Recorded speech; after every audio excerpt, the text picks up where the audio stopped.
With $100,000 on the line, our 82-year-old grandfather stepped onto the game show stage.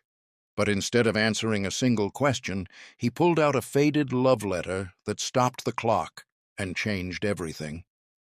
The studio lights felt like 1,000 angry suns, boiling the sweat on my forehead. The roar of the audience was a physical thing, a wave of sound that crashed against my chest and made my teeth vibrate. We'd done it.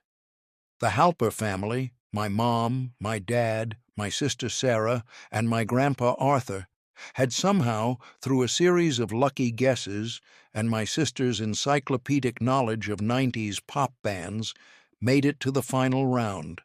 Fast money. $100,000 on the line. Enough to save Grandpa's house. Enough to save everything. Our host, the impossibly tanned and toothy Steve Chambers, clapped my dad on the back. "All right, Mark, you're up first. You know the rules. 20 seconds on the clock. I'm going to ask you 5 questions. Try to give me the most popular answer. The family is backstage in the soundproof booth. You ready to play fast money?" My dad, a man who normally couldn't decide on a pizza topping without a family committee, nodded with a steely resolve I hadn't seen in years. The weight of 3 generations was on his shoulders. The bank had sent the final notice last month. The house my grandpa built with his own 2 hands, the house my dad grew up in, the house where I took my first steps, was weeks away from being swallowed by a foreclosure. This wasn't just a game show. It was our last stand. The iconic clang of the timer starting echoed through the studio. Dad was a blur of answers. Name a reason you might be late for work. Traffic. Name a type of bear. Grizzly. He was firing on all cylinders. When the buzzer shrieked, he was left panting, his face pale under the makeup. Steve went down the list, revealing the scores. 32 points for traffic, 18 for Grizzly. He racked up a respectable 141 points. Good, but not great. We needed 200 to win. The pressure was immense. "All right, a solid start," Steve boomed, playing to the crowd. "Now, let's bring out the rest of the family and see who's going to play for the big $100,000. We emerged from the soundproof booth, blinking in the bright lights. My mom immediately hugged my dad. Sarah and I were buzzing with nervous energy. The plan was for me to go second. I was the quickest thinker under pressure. "So, who's it gonna be?" Steve asked, microphone extended towards us. "That'll be me," I started to say, stepping forward, but a quiet, reedy voice cut through the air. "No, it'll be me." We all turned. It was Grandpa Arthur. He stood a little stooped, his hands clasped in front of him, his eyes, usually clouded with the quiet grief he'd carried since Grandma passed, holding a flicker of something intense. All through the main game, he'd been our quiet anchor, answering a question here or there about history or gardening, but mostly just smiling and soaking it in. My mom put a gentle hand on his arm. "Dad, no. Alex is faster. It's too much pressure." "Linda, it has to be me," he said, his voice firm, unwavering. He looked at Steve. "I'm playing." A murmur went through the audience. Steve looked momentarily thrown, a rare crack in his polished TV persona. "Well, Arthur, the clock is very, very fast. You only get 25 seconds to answer the same 5 questions. "I'm aware," Grandpa said, his gaze locked on the big electronic board across the stage. There was a finality in his tone that silenced all of us. This wasn't a request. I stepped back, my heart pounding a confused rhythm against my ribs. What was he doing? He was 82 years old. His memory wasn't what it used to be. This was a 59-point gamble for our entire future. He walked slowly to the podium, his old, worn suit looking out of place in the glitzy, neon-drenched studio. He gripped the sides of the podium, his knuckles white. Steve took a deep breath, trying to regain control of his show. "Okay, Arthur. For $100,000, here we go. Remember, you can't duplicate your son's answers. 25 seconds on the clock. Your time starts now." The clock started its terrifying descent. 25, 24. "Arthur, name a reason you might be late for work." Grandpa was silent. His eyes were fixed on the board, but he didn't seem to be seeing it. He was looking through it. "Come on, Grandpa, anything," Sarah whispered desperately from behind me. 21, 20. "Name a type of bear," Steve prompted, his voice a little strained. Still, nothing. My stomach turned to ice. He was freezing. He was going to cost us everything. The audience was groaning. I could feel the moment slipping away, the money, the house, our future, all dissolving into a game show blooper reel. 15, 14. Then he moved, but not to speak. He slowly, deliberately, reached into the inside pocket of his suit jacket. My mom gasped. He fumbled for a moment before his fingers found what they were looking for. He pulled out a small, tattered piece of paper, yellowed with age, and folded into a tiny, tight square. His hands, wrinkled and shaking slightly, began to unfold it. "Arthur! The clock!" Steve yelled, a note of real panic in his voice. 10, 9, 8. The family was in agony. "Grandpa, just say something," I shouted, knowing he couldn't hear me. He finally got the paper unfolded. It was a single sheet, covered in elegant, faded cursive. He held it up, not to the camera, but to Steve.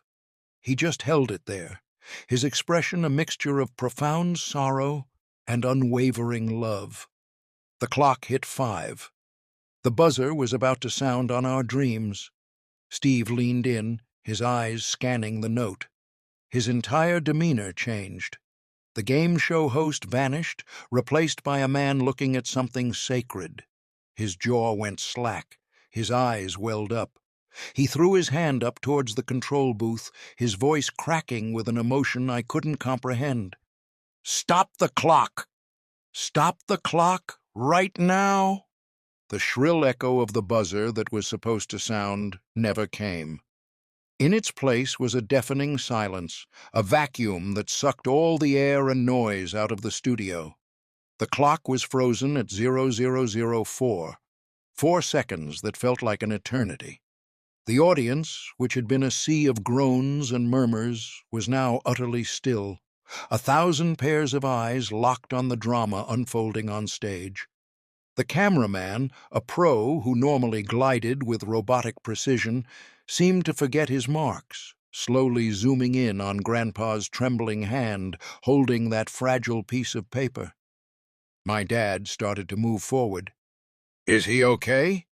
"Dad?" he called out, his voice tight with panic. He thought Grandpa was having a medical emergency. Steve, without taking his eyes off the note, held up a hand, a gesture that was both a command and a plea. "He's okay, Mark. Just give me a second." His voice was thick, husky. He gently took the note from Grandpa's hand. Grandpa let it go, his arm dropping to his side as if the weight of it was suddenly too much to bear. Steve walked to the center of the stage, leaving Grandpa standing alone at the podium. He turned not to us, but to the main camera, the one broadcasting to millions of people. He held the yellowed paper with the reverence of a museum curator handling the Declaration of Independence. "Folks at home, and all of you here tonight," he began, his usual booming announcer's voice gone, replaced by a soft, intimate tone. "In all my years of hosting this show, I've never seen anything like this. We have rules, we have a format, and sometimes life writes a better script. He looked over at my grandfather, whose shoulders were now shaking. Mr. Halper wasn't freezing up. He wasn't ignoring the questions. He was trying to give us the only answers he has left, the answers that matter. My mom squeezed my hand, her nails digging into my skin. "What is it?" she mouthed, her eyes wide with a mixture of fear and dawning comprehension.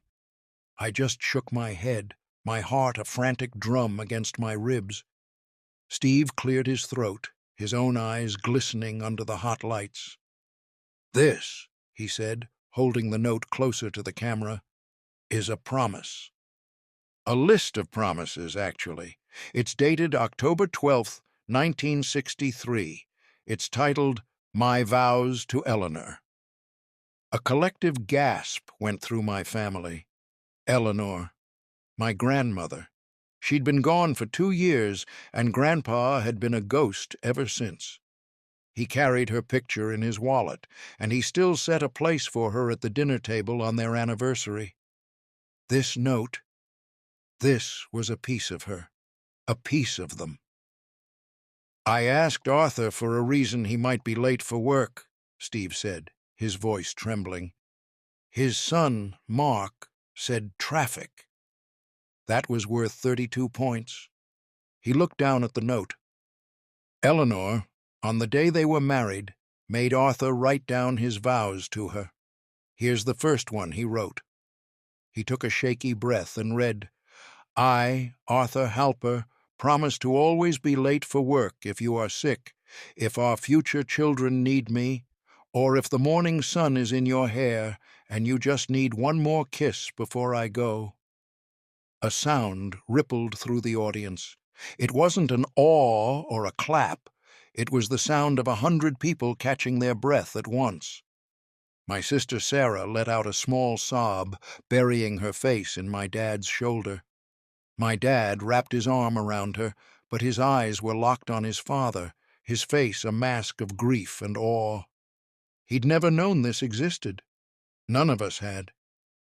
"The second question," Steve continued, his composure crumbling, "was to name a type of bear." Mark said grizzly. 18 points. He looked at the note again, his finger tracing the faded blue ink.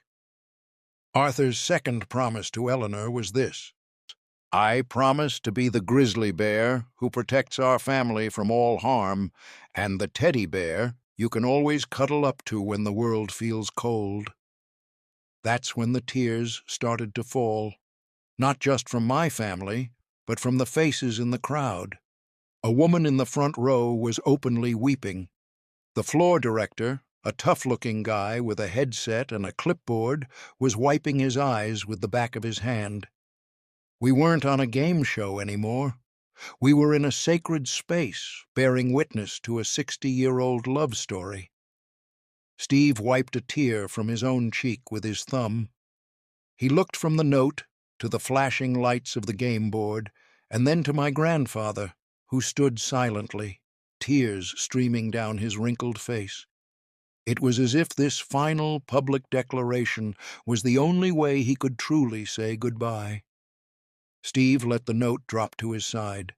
He abandoned the host's podium and walked right up to my grandfather, putting a hand on his shoulder. He looked him directly in the eye, his expression one of profound respect. The game, the money, the rules, none of it mattered anymore. "Arthur," Steve said, his voice barely a whisper, but picked up perfectly by his microphone. "The next question your son answered was, 'Name something you find in a toolbox.' He said a hammer. What did you promise, Eleanor?" Grandpa looked up at Steve, his clouded blue eyes clearing for a moment, seeing not a game show host, but a confidant. The entire studio held its breath, straining to hear his reply. His voice, when it came, was a fragile, papery rustle, yet it carried across the silent stage with more weight than 1,000 shouts. "I promised," he whispered, his gaze turning inward as if he were seeing my grandmother standing right there beside him. I promised to be the hammer that built our home and our life, but to never be the tool that broke her heart. The dam broke. The audience, the crew, even Steve himself were overcome. The quiet weeping turned into audible sobs. The room was no longer a television studio. It was a sanctuary filled with the echoes of a lifelong love. Steve squeezed Grandpa's shoulder, his own chin trembling. He couldn't speak. He just nodded, his eyes shut tight against the tide of emotion. He took a moment to compose himself, taking a deep, ragged breath. He walked back to the center of the stage, leaving Grandpa standing at the podium, a lonely, stoic figure who had just bared his soul to the world. Steve didn't pick up the note. He knew he didn't need to. The story was no longer in the ink. It was in the man who had lived it. "The fourth question," Steve said, his voice now low and resonant, like a reverend addressing his congregation. "Name something people complain about at a hotel."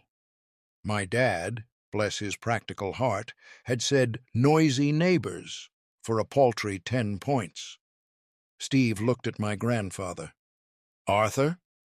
Grandpa's gaze drifted up to the rafters as if he were looking for the right words in the air.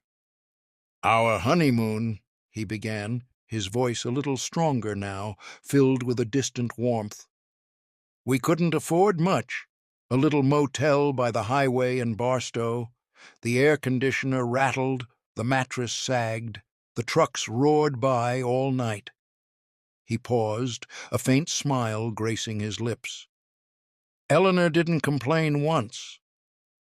She just held my hand and said, 'As long as I'm with you, every room is the presidential suite.'"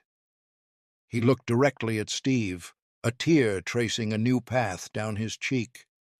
"So I promised her I would never complain about our surroundings, because being with her was the only luxury I ever needed." By this point, my family was a wreck. We were huddled together, a mess of tears and tissues. My dad had his arms around my mom and sister, his own face buried in my mom's hair, his broad shoulders shaking. I was standing slightly apart, feeling like I was watching a movie of my own life.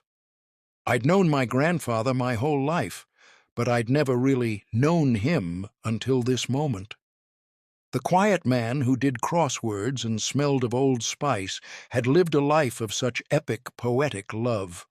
And we were all seeing it, raw and unfiltered, for the very first time. The floor director was speaking urgently into his headset. I could see the executive producer in the control booth, a notoriously tough woman named Brenda, frantically waving her hands, talking on 2 phones at once. The show was completely off the rails. The format was shattered. But nobody cared. This was real. This was a lightning strike of pure, unscripted humanity, and it was more powerful than any cash prize. Steve knew it too. He let the silence hang in the air, let the weight of Grandpa's words settle over everyone. He finally turned his attention to the last question. "Arthur," he said gently, "the final question. Name a nickname for a policeman." Your son said cop. Grandpa didn't hesitate. A look of profound sadness washed over his face, the deepest grief I'd seen in him since Grandma's funeral. "The last time I saw my Eleanor alive," he said, his voice cracking, "was when 2 policemen came to our door. They called themselves officers. They were very kind. But to me, they will always be the angels of death who told me my world had ended." He was talking about the car accident. She'd been driving home from the grocery store. A drunk driver ran a red light. It was sudden, senseless, and it had hollowed him out from the inside. He had never spoken about that day to any of us. He had borne that unimaginable pain in silence for 2 long years. The studio was a cathedral of sorrow. The game was forgotten. The money seemed like a vulgar insult in the face of such profound love and loss. Steve Chambers, the slick professional, was just a man standing on a stage, weeping openly with a grieving widower. He walked over to my grandfather and wrapped him in a hug. Grandpa sagged against him, and for the first time he let out a sob, a ragged, guttural sound of pure heartbreak that he had held inside for far too long. The audience rose to its feet, not with wild applause, but with a quiet, solemn, standing ovation, a collective gesture of respect and shared humanity. After a long moment, Steve helped Grandpa back to us. We enveloped him in a group hug, shielding him from the cameras, from the world. The show was supposed to go to a commercial break. The teleprompter was probably flashing frantic messages, but Steve held up a hand to the control booth, shaking his head. He wasn't done. He turned to face the camera, his face tear-streaked but resolute. "We don't need the survey for this one," he said, his voice thick with emotion. "I think we have our answers." He looked over at the giant electronic board where the scores were displayed. "But the board is a part of the show, and Arthur played the game." He nodded to someone off stage. "Show me a promise to be late for work, for one more kiss." The board lit up. There was a pregnant pause, and then a number appeared. It wasn't 32, like my dad's answer. It was a perfect, beautiful 100. A collective, disbelieving gasp swept through the studio. 100 points. It was impossible. The highest scoring answer for any fast money question was typically in the 40s or 50s. A perfect 100 meant that every single person in the survey had given that exact answer. The board had to be broken. Or something else was happening. Steve's teary eyes twinkled under the lights. He had a look on his face that was part showman, part miracle worker. "Show me the grizzly bear who protects and the teddy bear who comforts," he commanded, his voice ringing with newfound power. Again the board flickered, and again the impossible happened. 100. The total score shot up to 200. We'd won. But it didn't make sense. The audience was in an uproar, a confused but joyous wave of applause and shouting rising from the seats. My dad pulled away from our family huddle, staring at the board with wide, uncomprehending eyes. "What? How?" Steve just smiled, a real, genuine smile that reached deep into his eyes. "Brenda," he said, speaking directly to the producer in the booth. "Put her on the speakers." There was a crackle, and then Brenda's voice, usually sharp and clipped, filled the studio. It was shaky, thick with unshed tears.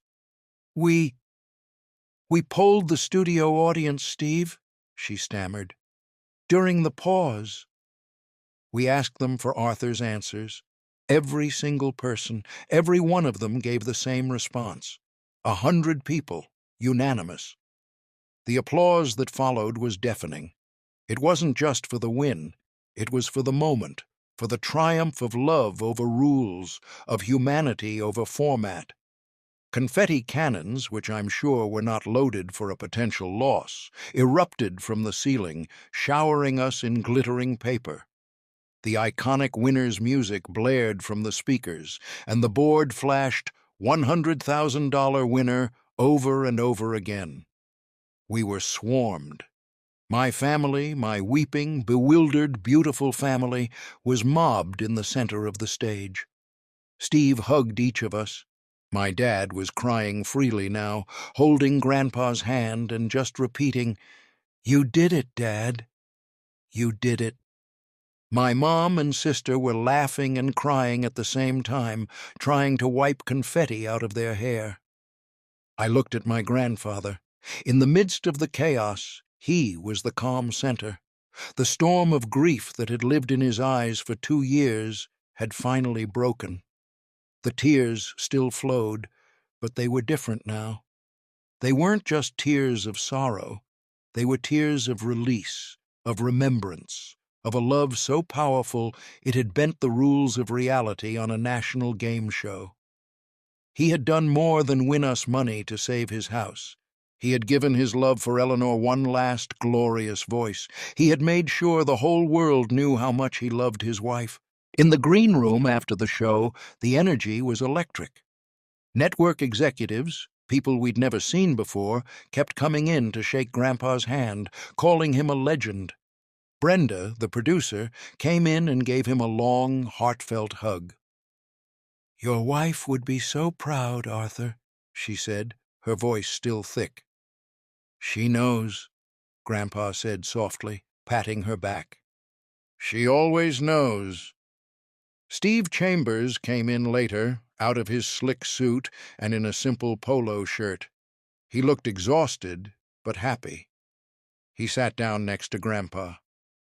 "Arthur," he said, "I've been hosting this show for 15 years. I thought I'd seen it all.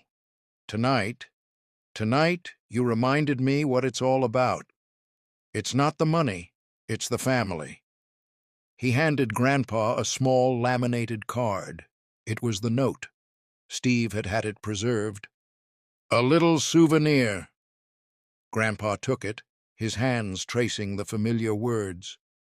"Thank you, son, for letting me play my way." "No, Arthur," Steve said, shaking his head. "Thank you." The next few weeks were a blur. The episode aired, and it became a viral sensation. They called it the Love Note. Our story was everywhere. The bank that held the mortgage on Grandpa's house issued a public apology and, under a mountain of public pressure, forgave the remaining debt entirely.